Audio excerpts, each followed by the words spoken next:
So what we're going to do is start off by getting some heat onto the pan. I'm going to add a little bit of butter.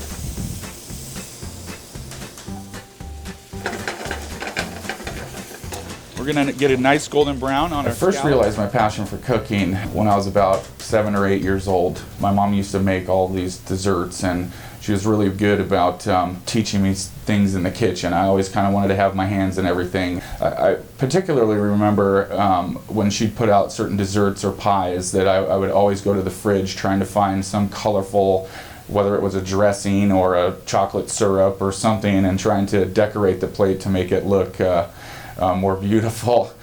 That's when I realized that this is what I want to do forever. And seeing the look on people's faces when they tasted something good, there's something drew me to that. Now we're going to do what's called deglazing. So I'm going to deglaze with a little bit of organic white wine. I'm going to go ahead and add a nice little portion of halibut. We're going to get a nice sear on that. So we've got some currants, and that's going to be our sweetness to it. I started in the restaurant industry when I was 14 as a dishwasher.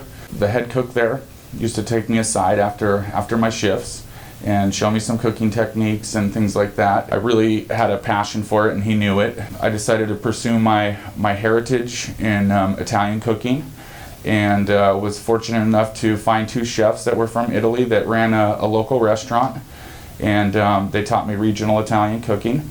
I moved up to Coeur d'Alene 2 years ago. Went online, started looking at help wanted for line cooks. Within 2 years, worked my way up from pantry to line cook to sous chef to executive chef of Angelo's. And at this point, we're going to season with a little bit of salt,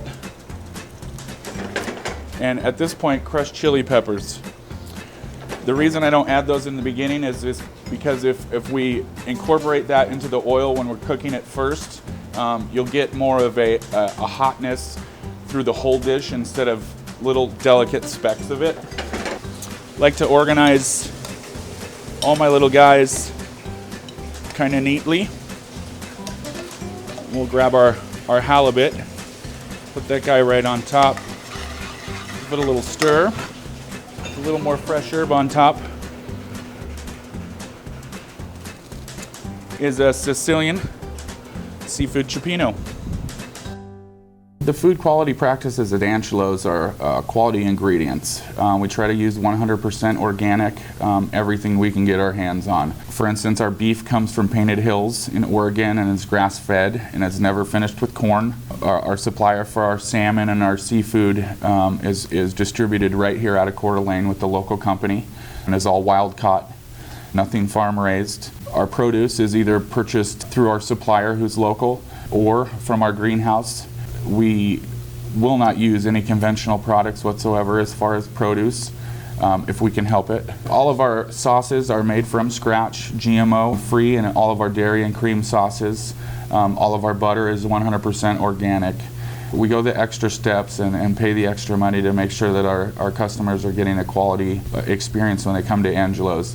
Using organic and locally sourced ingredients has an impact on the outcome of our food because it's grown close by. We know the people who are supplying it. They take extra care to make sure that the proper composting and things take place when a produce is grown. On the palate, you can tell between conventional tomatoes and organic tomatoes and how they're grown. It definitely plays a huge factor in the outcome of all of our dishes. I also think that flavor-wise, being an Italian chef, there's one simple rule, and that's taking the simplest, freshest, most beautiful ingredients and then not messing them up. So what I'm making next is a pan-seared sea bass in agrodolce. My favorite cooking style would have to be from southern Italy in Sicily, something called agrodolce.